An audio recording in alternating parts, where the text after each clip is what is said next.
की हीरक जयंती बैठक, ये 7वीं बैठक है, विभाजित बिहार की ये 7वीं बैठक है, जिसमें स्वागत है।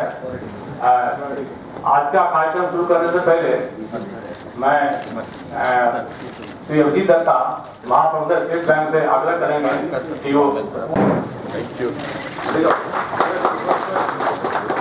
हम उससे यह भी आग्रह करेंगे कि पुष्प देकर अन्य मंत्री महोदयों का भी स्वागत करें।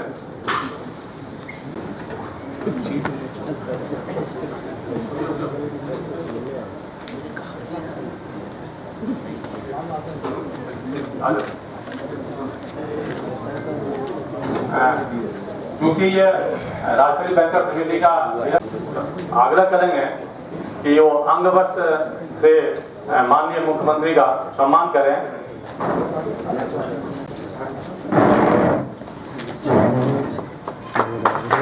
साथ ही हम यह भी आग्रह करेंगे कि इस अवसर पर एक अस्मिता के द्वारा बनाया गया है, वो मुख्यमंत्री को प्रदान करें ताकि ये एक मेमोरी के रूप में बना रहे।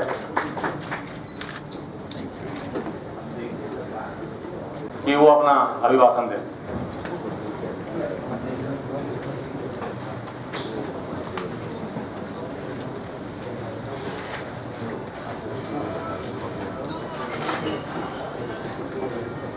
वित्त मंत्री बिहार सरकार, माननीय श्री रामविचार राय जी मंत्री कृषि विभाग बिहार सरकार, माननीय श्री श्रवण कुमार जी मंत्री ग्रामीण विकास बिहार सरकार, विकास आयुक्त बिहार सरकार,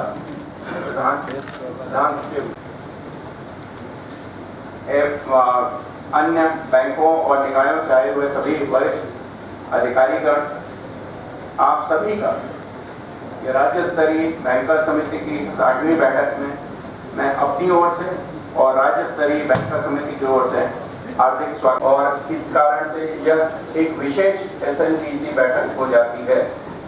इस विशेष 60वीं बैठक में हम वर्ष 2016-17 में वार्षिक साख योजना के अंतर्गत बैंकों की उपलब्धियों की समीक्षा करेंगे। कार्यों की विस्तृत समीक्षा के पूर्व मैं वित्तीय वर्ष 2016-17 के दौरान बैंकों द्वारा किए गए कुछ महत्वपूर्ण उपलब्धियों की ओर 2016-17 के रुपए 1 लाख करोड़ के लक्ष्य के विरुद्ध बैंकों के द्वारा 87,909 करोड़ का वित्त पोषण किया गया, जो कि वार्षिक लक्ष्य का लगभग 88% था। 2015-16 के इसी दौरान वितरित किए गए ऋणों से 7,825 41,077 करोड़ के ऋण वितरित किए गए, जो कि वार्षिक लक्ष्य का 86% है। PCC ऋण वितरण के क्षेत्र में बैंकों ने इस वित्तीय वर्ष में लगभग 25.30 लाख नए नवीनीकृत KCC जारी किए। यहाँ इस दिशा में बैंकों को और भी अधिक बैंकों की यह उपलब्धि फिर भी सराहनीय है, क्योंकि वित्तीय वर्ष में माह नवंबर एवं दिसंबर के दौरान राज्य के सभी बैंक नोटबंदी के उपरांत आई समस्याओं से जूझते रहे। इसके बाद 2016-17 में राज्य का CD रेशियो 46.35 रहा, जो कि पिछले वर्ष की इस अवधि की तुलना में 1.50% कम है।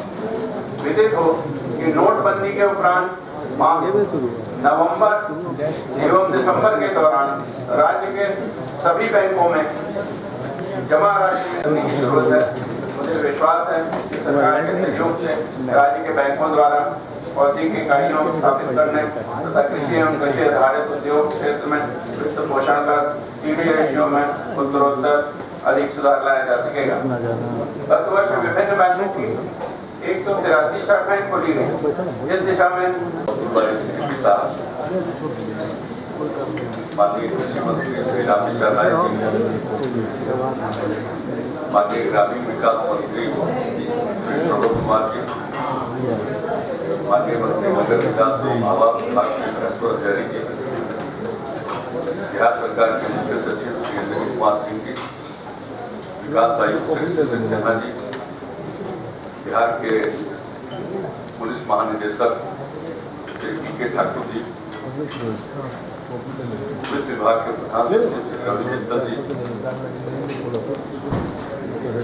भारतीय स्टेट बैंक के मुख्य महाप्रबंधक श्री अजीत सूद जी, जी, भारतीय रिजर्व बैंक के प्रतिनिधि के रूप में यहाँ बैठक में शामिल थे गुजरात जी, नाबार्ड के मुख्य महाप्रबंधक श्री राम अवतार मिश्र जी, यहाँ उपस्थित राज्य सरकार के सभी पदाधिकारीगण, विभिन्न बैंकों के प्रतिनिधिगण, प्रिंट एवं इलेक्ट्रॉनिक मीडिया के यहाँ उपस्थित प्रतिनिधिगण, मैं सबसे पहले 60वीं बैठक में आप सभी का स्वागत करता हूं और 60वीं बैठक के लिए मैं आप सब लोगों को अपनी तरफ से बधाई देता हूं। बिहार के पुनर्गठन के बाद ये 60वीं बैठक और पिछले एक दशक में अनेक बैठकों में स्टेट लेवल बैंकर्स कमेटी की अनेक बैठकों में मुझे भी शामिल होने का अवसर मिला। पिछले वर्ष भी 25 मई की बैठक में मैं शामिल हुआ और आज भी इस बैठक में आने का अवसर मुझे मिला। जब भी हम SLBC की मीटिंग में आते रहे जिन विषयों पर यहाँ बैठक होती है, प्रगति की समीक्षा होती है, तो मैंने उन विषयों पर अपनी बात रखी है और आप सब लोगों से अनुरोध भी किया। और अभी भी जो हमारे बैंक के अधिकारीगण यहाँ अपनी बात रख रहे थे, इसमें उन्होंने सभी बातों का जिक्र करने की भी कोशिश की है जिन मुद्दों को हम सब लोग उठाते हैं, चाहे क्रेडिट डिपॉजिट रेशियो हो। अब क्रेडिट डिपॉजिट रेशियो में पिछले वर्ष की तुलना में इस वर्ष गिरावट आई और उन्होंने स्वयं स्वीकार किया और 2016-17 में ये 43.94% था। आप जानते हैं कि बिहार में विकास की असीम संभावनाएं हैं। यहाँ के लोग बैंक में डिपॉजिट करते हैं और अगर यहाँ के विकास की योजनाओं में लोगों को ऋण उपलब्ध नहीं कराया जाएगा तो विकास अवरुद्ध होगा। बहुत लोग करना चाहते हैं लेकिन बैंकों के सहयोग के बिना उनके लिए बहुत कर पाना संभव है। इसलिए निरंतर 1 दशक से ज्यादा समय से हम इस बात को उठाते रहे, लेकिन बहुत प्रयास करने के बाद अभी 44% प्राप्त कर गया। जबकि जिन राज्यों को हम विकसित प्रदेश मानते हैं उसमें यह प्रतिशत खूब ज्यादा, कहीं 100 से भी ज्यादा, यानी देश भर के डिपॉजिट का पैसा उसी राज्यों में जाता है। और मैं सलाह करता हूँ कि देश के सर्वांगीण विकास के लिए पूरे मुल्क का विकास होना जरूरी है। आज हम देख रहे हैं कि विकास का जो ढांचा हम देख रहे हैं पूरे देश में, इसमें विकास की कुछ स्लिप नजर आती है, कुछ आइलैंड्स है। पूरा बिहार, पूरा देश तरक्की नहीं कर पा रहा है। उस गति तो तरक्की हो रही है लेकिन उस रफ्तार नहीं तरक्की। और इसी का कारण है कि जो कंट्री का ग्रोथ रेट है वो बहुत फ्लक्चुएट करता, हर बार बदलता है। उसका कारण है कि देश का ग्रोथ कुछ ही राज्यों के ग्रोथ पर निर्भर है और जब पूरे देश का ग्रोथ होगा तो मैं नहीं समझता हूं कि कभी इस देश का ग्रोथ रेट घटेगा, वह निरंतर बढ़ता जाएगा। मैं इस विषय पर आप सब लोगों का ध्यान आकर्षित करता रहा हूं, लेकिन अब बैंक का काम करने का अपना तरीका है।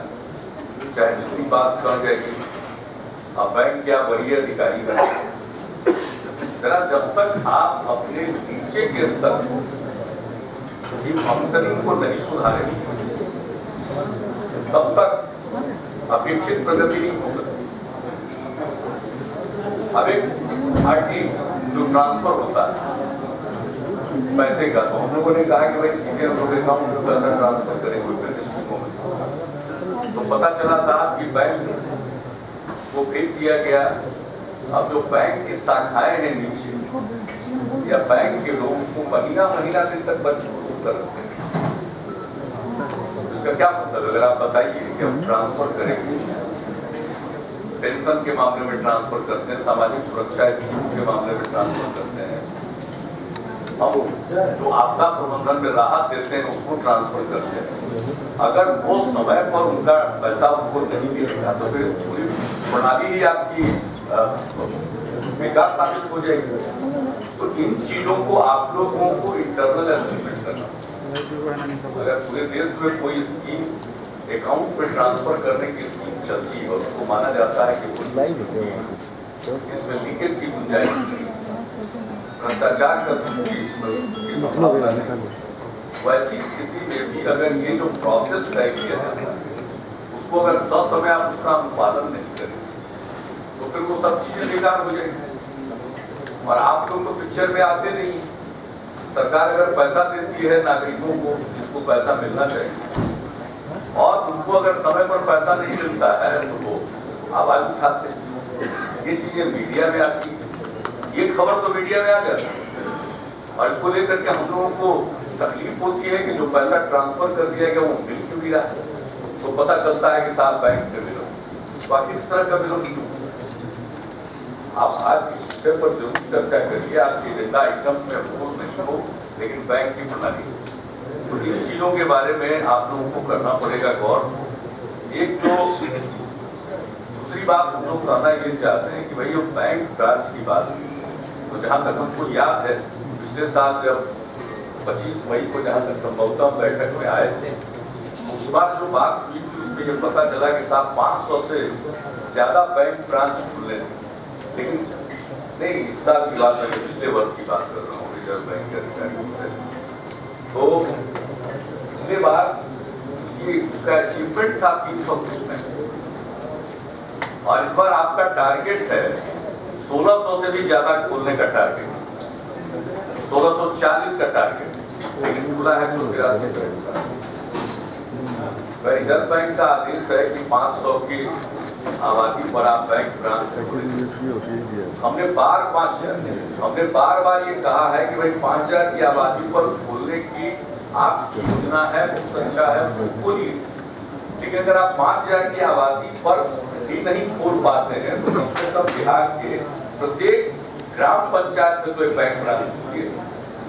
और ग्राम पंचायत की हमारी आबादी एवरेज अगर देखिएगा तो लगभग 11-12 हजार की, 10,000 से ऊपर की आबादी, तो आप वहां तो एक बैंक ब्रांच होगी। और हम लोगों ने अपनी तरफ से कहा कि लगभग हमारे जितने ग्राम पंचायत थे उसका 1/6 हम लोगों ने वहां पंचायत सरकार भवन बनाना का निर्णय लिया। और मेरे ख्याल से जगहों को छोड़ दीजिए जहां निर्माणाधीन है, ज्यादातर जगह 700-800 जगहों पर वो पंचायत सरकार भवन बन गई। तो जाकर देखिए, अगर आपको वैसे ग्राम पंचायतों में जहां पंचायत सरकार भवन बन गए और बैंक की शाखा नहीं खुल पाई है, तो जिस किसी भी बैंक को शाखा खोलना है जिसको आपने वहां जिम्मेवारी दी है, तो उन बैंकों को स्थान हम लोग उपलब्ध करा देंगे पंचायत सरकार भवन में। ये बार बार पिछले 3 मीटिंग से इस बात करते हैं, लेकिन अब तक कहीं से भी कोई इस प्रकार का प्रस्ताव नहीं आता है, यहाँ साहब को जगह नहीं मिल रही, क्योंकि ब्रिक एंड मोर्टार बैंक खोलने की बात रिजर्व बैंक ने कही। और दूसरी बात हम हमेशा कहते हैं कि भाई सिंगल मेंबर जो ब्रांच आप चलाते हैं वो चल ही नहीं सकता और वो ठीक ढंग से चलेगा नहीं, लोगों को दिक्कत होगी। और एक तरफ हम सब लोग कह रहे हैं कि भाई बैंक अकाउंट खोलिए और डिजिटल लेन देन की ओर जाए, तो यहाँ तो जो पहला स्टेज है बैंक के थ्रू जाए तो वही पूरा नहीं हुआ। और अनेक स्कीमों को हम सीधे बैंक में डायरेक्ट बेनिफिट ट्रांसफर की बात करते हैं और सीधे उनके अकाउंट में पैसा ट्रांसफर करना चाहते हैं, तो उसके लिए जो बुनियादी संरचना होनी चाहिए, बुनियादी ढांचा होना चाहिए, वही अगर उपलब्ध नहीं होगा तो वो कार्यकर नहीं हो सकता। मैंने पहले भी कहा था, मैंने शुरू में 2007 में ही हम लोगों ने स्कीम बनाई थी लड़कियों के लिए पोशाक योजना की, middle school, upper primary school जिसको आप लोग, और उसके बाद हम लोगों ने साइकिल योजना की शुरुआत की थी लड़कियों के लिए क्लास 9। तो उस समय भी हम लोगों की ख्वाहिश यही थी कि हम बैंक के माध्यम से या पोस्ट ऑफिस में जो ब्रांच हो उसके माध्यम से हम उनको ट्रांसफर करें, लेकिन इसमें सहयोग नहीं मिल पाता। अंततोगत्वा इस बिहार में हम डायरेक्ट बेनिफिट ट्रांसफर का प्रयोग यहाँ बहुत पहले से कर रहे हैं, जब तक पूरे देश में उतनी चर्चा हुई नहीं थी, और उस समय से हम लोग यहाँ उस काम में लगे, लेकिन हम लोगों को बैंकों का उस प्रकार से सहयोग नहीं मिला। अंततोगत्वा हम लोगों ने तिथि निर्धारित करके और सार्वजनिक तौर पर लोगों को पैसा देना शुरू किया, और उस तरह से साइकिल योजना वाली योजनाओं, और मैंने पहले भी कहा है, आप देख लीजिए कि जिस प्रकार से हमारे यहाँ साइकिल योजना के लिए हम लोगों ने पैसा दिया, हम साइकिल खरीद कर नहीं देते हैं। अब तो लड़कों के लिए भी योजना लागू हो गई, बहुत पहले से, आज से 6-7 साल पहले से लड़कियों के लिए प्रारंभ किया। तो हम साइकिल खरीद कर नहीं देते, हम साइकिल खरीदने के लिए पैसा देते, और वो इसकी इतना कारगर है, इतना सक्सेसफुल है कि आप उसको देख सकते हैं। तो ऐसी स्थिति में अगर अकाउंट के थ्रू ट्रांसफर होता तो हम लोगों को ज्यादा सहूलियत होती पहले, लेकिन इसके लिए हम लोगों को तिथि निर्धारित करके स्कूल दर स्कूल में कार्यक्रम आयोजित करके पैसा देना पड़ा। सोचिए, जब पैसा वितरण करना है तो कैश ले जाना, आप ही सोच लीजिए, कैश ले जाना। एक तरफ केंद्र सरकार की इच्छा है और इसका रोज रोज प्रचार होता है कि डिजिटल लेन देन, और दूसरी तरफ उसके लिए कोई जो एक बुनियादी ढांचा होना चाहिए वह भी नहीं, तो दोनों बातें कैसे सही साबित हो सकती। इसलिए इन चीजों पर आप जरा ध्यान दीजिए और बैंक की शाखाएं खुलनी ही चाहिए। और एक चीज हम आपको और कहना चाहेंगे, अब ये एटीएम वगैरह में कर रहे हैं, उसकी दिक्कतें लोगों को मिल रही है। रुपे कार्ड, इसको लोकप्रिय बनाइए, जो भी डिजिटल लेन देन की बात कर रहे हैं, तो इन सभी चीजों को आपको इफेक्टिव बनाना पड़ेगा।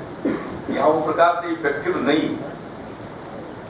एक समस्या हम लोगों के साथ और है, तो पूरे सरकार को ये बहुत ही नुकसान पहुंचा है, और वह है, जानते हैं कि बिहार का पुनर्गठन हुआ 2000,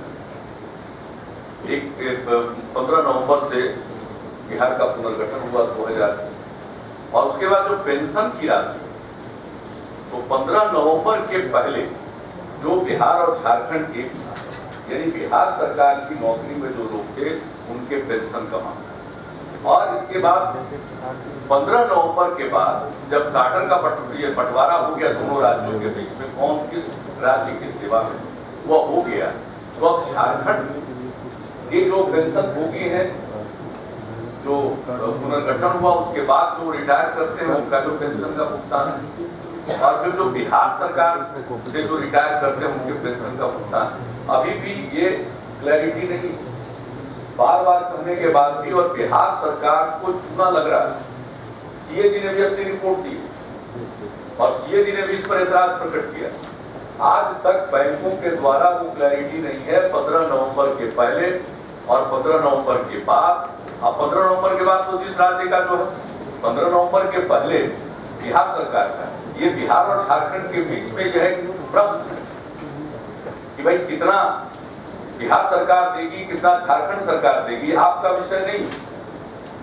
लेकिन अगर हिसाब में क्लैरिटी रहती है तो उसको भी सेटल करने में सहूलियत होती है। लेकिन 15 नवंबर 2000 के बाद जब दो राज्य का गठन हो गया तो उनके सेवानिवृत्त कर्मियों को जो पेंशन का भुगतान होना है, तो जो पुनर्गठन के बाद जो बिहार सरकार के कर्मी है उनके पेंशन का भुगतान बिहार सरकार के स्टेट फंड से होगा, यहाँ के एक्सचेकर से होगा, और झारखंड का भुगतान वहां के एक्सचेकर से होगा। क्यों अभी तक इसमें गड़बड़ी बनी?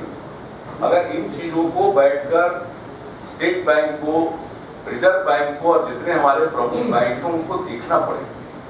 और इसके चलते जो सीएजी की रिपोर्ट आ गई उसके आधार पर आपको जो हमारे अकाउंट से ज्यादा पैसा चला गया वो पैसा तो वापस आना चाहिए। भाई तो आप लोग तो एनपीए की बात करते हैं, क्या ये राज्य सरकार का एनपीओ होगा? आप हम इसका उत्तर चाहते हैं कि क्या राज्य सरकार के खजाने पर आपने अतिरिक्त बोझ डाल दिया और वो पैसा वापिस आना, वो पैसा वापिस क्यों नहीं आ रहा, तो आपको देखना पड़ेगा। और सीएजी का स्पष्ट इस पर मत है तो उसको इम्प्लीमेंट तो कीजिए कम से कम। एक बात मैं आपको यह भी कहूंगा, और एक चीज जिसके बारे में हम लोगों ने पिछली बार भी जिक्र किया था वो था स्टूडेंट क्रेडिट कार्ड। आपके शिक्षा ऋण योजना जो एजुकेशन लोन, उसमें भी बिहार में बहुत कम देता है। इसके लिए हम लोगों ने बहुत प्रश्न उठाया। यहाँ केंद्रीय वित्त मंत्री जी की अध्यक्षता में भी एसएलपीसी की मीटिंग हुई पूर्व में, रिजर्व बैंक के डायरेक्टर की अध्यक्षता में भी पूर्व में मीटिंग हुई है, और हर वैसी बैठकों में राज्य सरकार की तरफ से उसको रेज किया गया, उस पर जोर डाला गया, चाहे वो केंद्रीय वित्त मंत्री रहे हो या रिजर्व बैंक के डायरेक्टर आए, उन लोगों ने कहा, और तब कुछ उसमें प्रगति किया। लेकिन फिर भी आप अपेक्षा कर देखिए, जो हमारी आबादी और बिहार के जो यूथ स्टूडेंट जितनी शिक्षा ग्रहण कर रहे हैं बिहार के अंदर, बिहार के बाद, उस हिसाब से जो आपका एजुकेशन लोन स्कीम है वो पूरे तौर पर प्रभावी नहीं था, सबको लाभ नहीं मिलता। और सबसे बड़ी बात है कि आपका जो एजुकेशन लोन स्कीम है उसमें इतने तरह के प्रावधान हैं कि जो आम तौर पर जो बच्चे पढ़ाई कर रहे हैं, स्टूडेंट पढ़ाई कर रहे हैं, उनको ऋण नहीं मिल सकता। आप या तो कोई प्रोफेशनल एजुकेशन में है, वैसे लोगों को प्रेफर करते हैं, लेकिन जो जनरल एजुकेशन पढ़ रहा है, कोई साइंस पढ़ रहा है, कोई आर्ट्स पढ़ रहा है, इस तरह के जो विद्यार्थी वो भी पढ़ते हैं। हमने पिछली बार भी कहा है, आपको फिर बता रहे हैं, हमारा gross enrolment ratio higher education में क्लास 12 के बाद हायर एजुकेशन में मात्र 13.9%। हमने प्राइमरी एजुकेशन, सेकेंडरी एजुकेशन पर बहुत जोर दिया और उसके चलते संख्या बहुत बढ़ी, लेकिन उसके बाद मात्र 13.9% हमारे स्टूडेंट ही हायर एजुकेशन की तरफ जा रहे हैं। ये जो ग्रॉस एनरोलमेंट रेशियो इतना कम है, हम इस ग्रॉस एनरोलमेंट रेशियो को बढ़ाना चाहते हैं, 30%, 40% पर ले जाना चाहते हैं, जो कि एक ऐसे विकसित राज्यों का उस हिसाब हम उस लक्ष्य को प्राप्त करना चाहते हैं। और इसी लक्ष्य को प्राप्त करने के लिए हम लोगों ने जो अध्ययन किया तो ये पाया कि गरीबी के कारण अभिभावक अपने बेटे बेटियों को आगे पढ़ा नहीं पाते, इसलिए उनकी सहायता के लिए हम लोगों ने एक नई स्टूडेंट क्रेडिट कार्ड योजना की बात की, और हमने 7 निश्चय की बात करी थी पिछले चुनाव के पूर्व। उस 7 निश्चय में एक निश्चय आर्थिक हर युवाओं को बल, उसके 5 कंपोनेंट हैं, उसका एक कंपोनेंट है स्टूडेंट क्रेडिट कार्ड। कि हम हर स्टूडेंट जो क्लास 12 के बाद आगे पढ़ना चाहता है उसको हम 4 लाख रुपए तक की सीमा का क्रेडिट कार्ड देंगे, और इस क्रेडिट, इस ऋण की पूरी गारंटी और उसके इंटरेस्ट की भी गारंटी राज्य सरकार ने दी।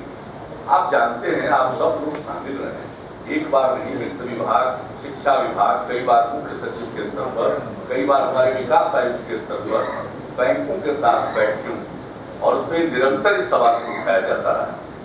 और पहले जो भारत सरकार का जो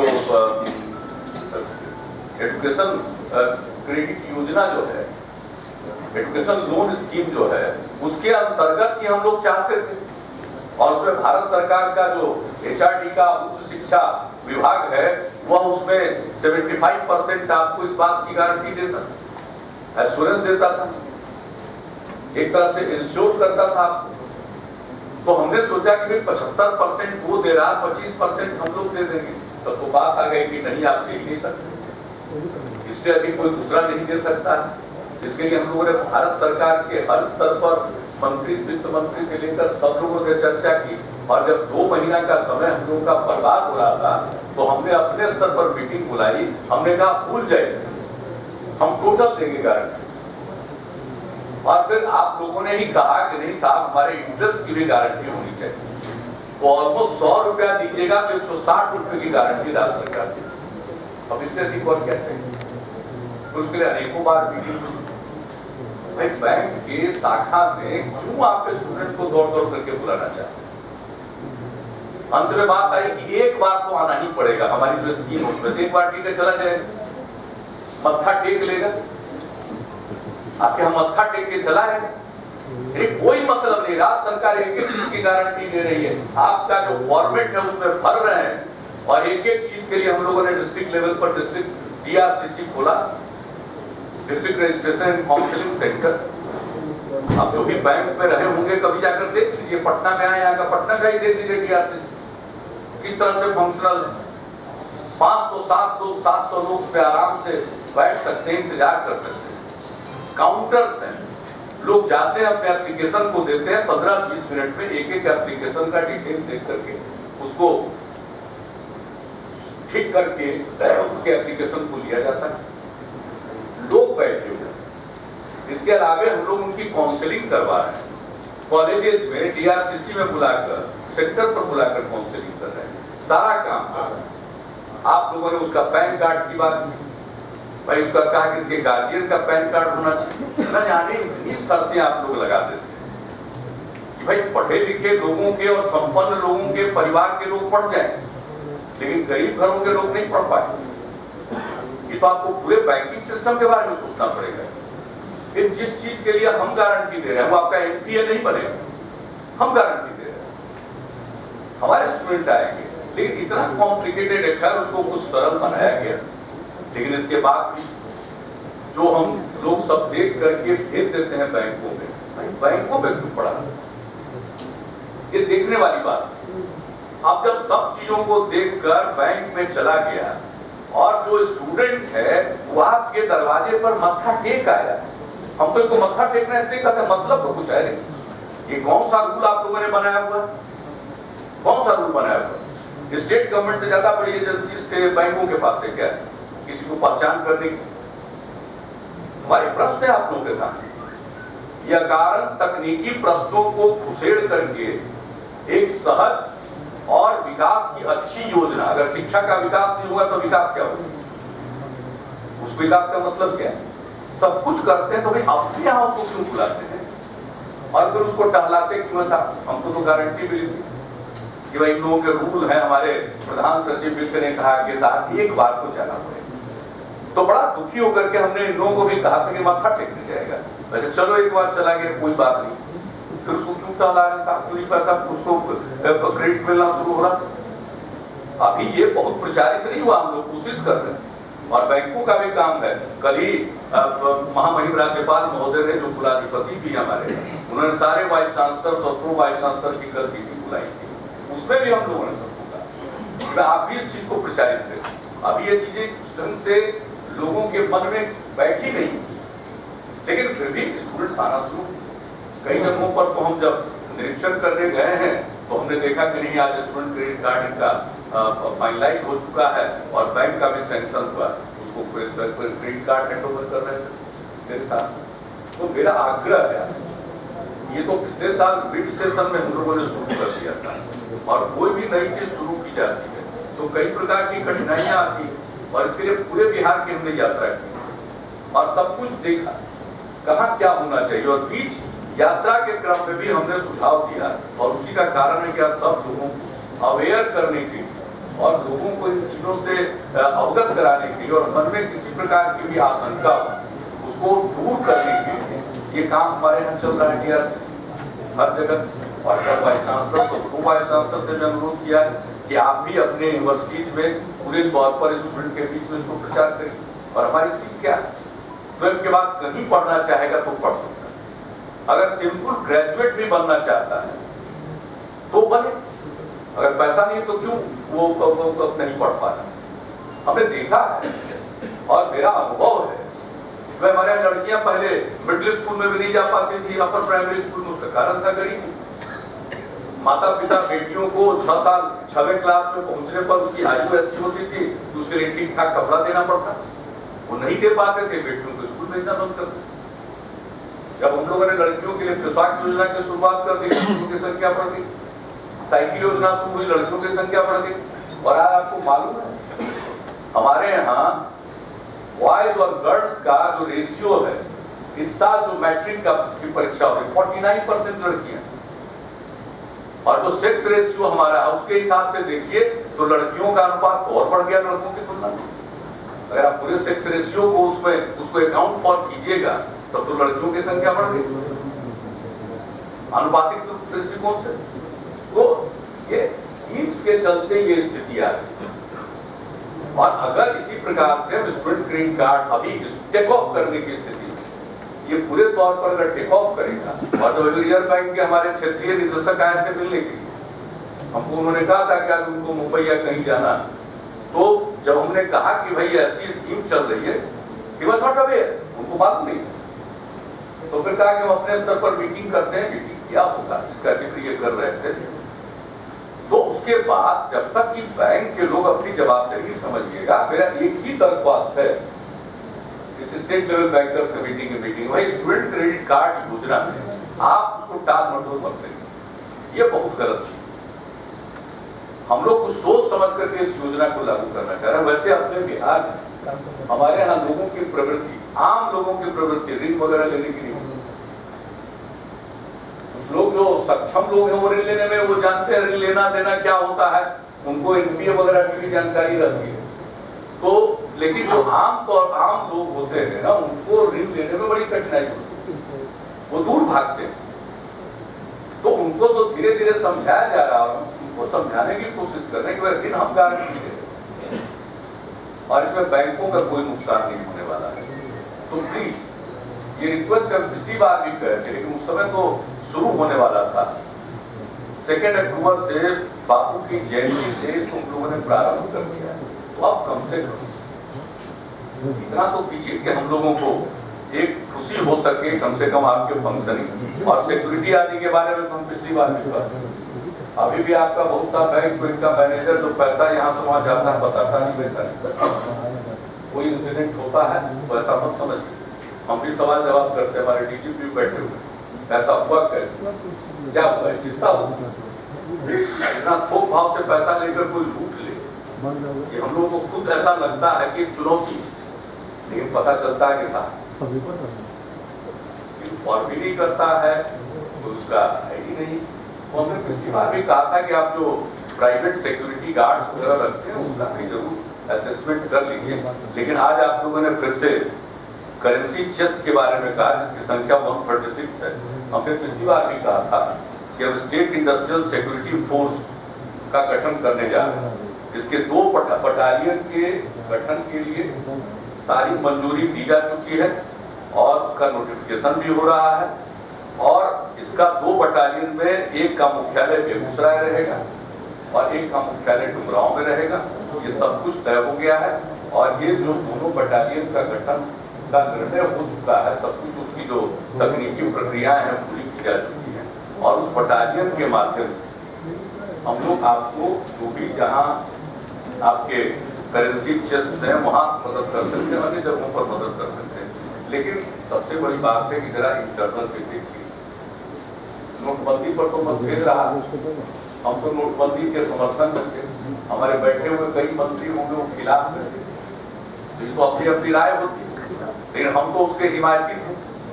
लेकिन जरा कृपा करके आत्ममंथन करिए ना कि नोटबंदी में जो हुआ उसमें बैंकों की क्या भूमिका है।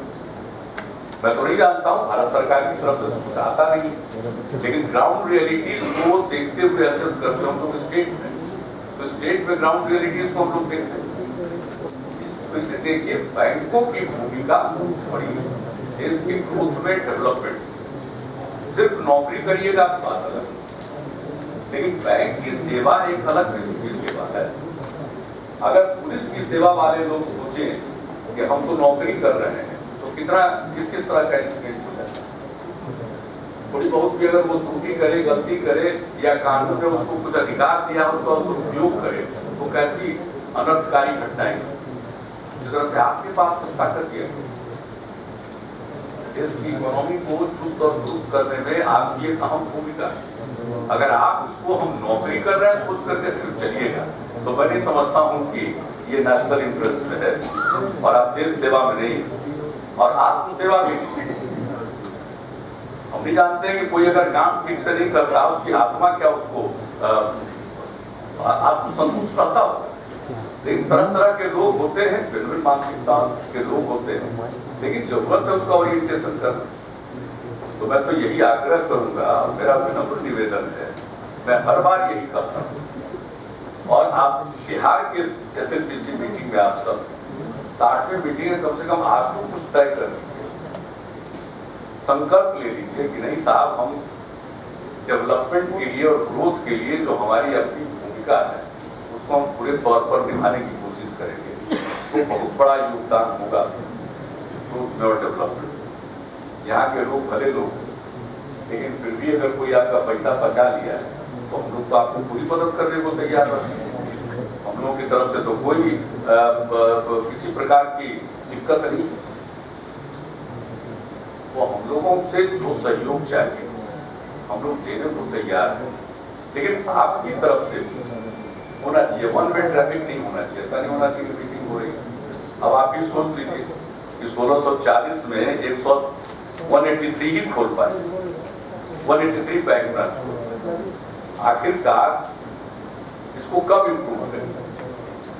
तो इन सब चीजों को गौर करिए। और हमको लगता है कि पिछली बैठकों में जो निर्णय होता है, आज के एजेंडा में उसकी समीक्षा भी आप करें। हमारे जाने के बाद उनको क्योंकि पटना से बाहर जाना है, इसलिए हम आप सब लोगों की इजाजत से इसके बाद चले जाएंगे। हमारे तमाम मंत्रीगण अधिकारीगण सब बैठक में हैं और समीक्षा की बैठक में पूरे तौर पर पूरी तन्मयता से भाग लेंगे। अपनी कठिनाइयों का उल्लेख करेंगे, आपकी कठिनाइयों को सुनेंगे। और मुझे पूरा विश्वास है कि इसमें जो परस्पर सहयोग का एक वातावरण है वो और भी संतुष्ट होगा, बेहतर होगा। लेकिन 10 साल से ये अनुरोध हम कर रहे हैं, आपका भी सहयोग मिलना चाहिए। और जिस गति से आपका सहयोग मिलना चाहिए अभी तक वो गति नहीं।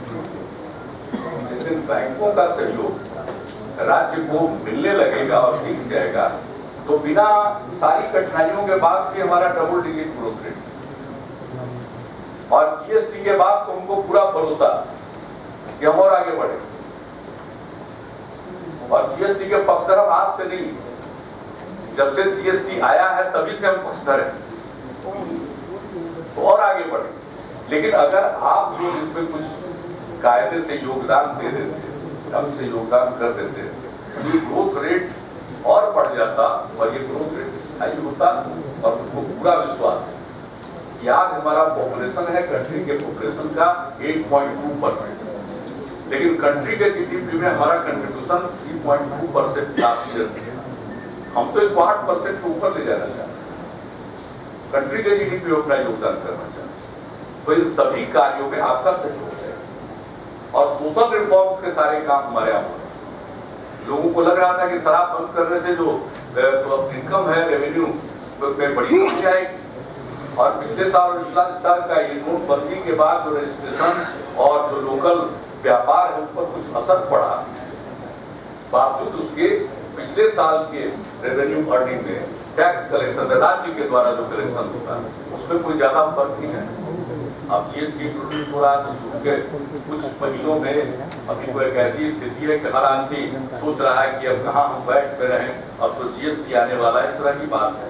लेकिन एक आध साल के बाद तो स्थिति और इंप्रूव कर देगी। सोशल रिफॉर्म के काम भी हम लोग कर रहे हैं। तो इन सब चीजों के साथ मेरा पूरा विश्वास है।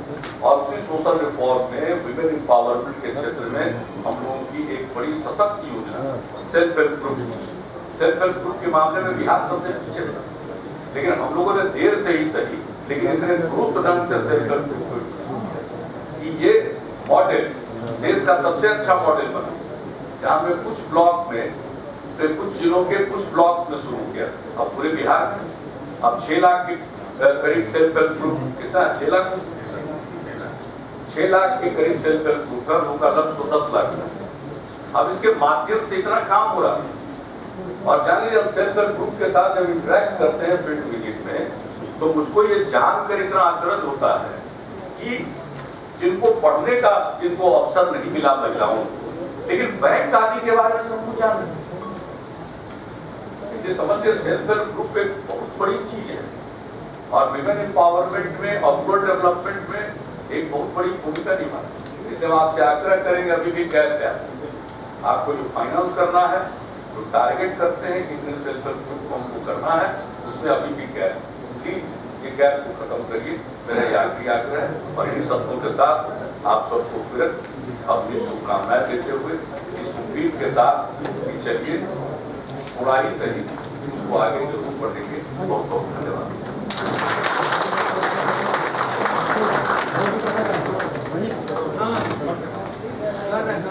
धन्यवाद सर, आपने हम लोगों को जो दिशा निर्देश दिया और बैंकरों ने मिलकर ही बनाया, बैंकरों ने खुद ही बनाया उसको। ये सबके दिल के अंदर है कि स्टूडेंट क्रेडिट कार्ड को हम सफल बनाए। और सर हम आपको आश्वासन देते हैं कि जितना भी दरखास्त आएगा, हो सकता है इसमें कुछ दरखास्त टेक्निकल काम से लौटे, अदरवाइज हम लोग सबको करेंगे सर।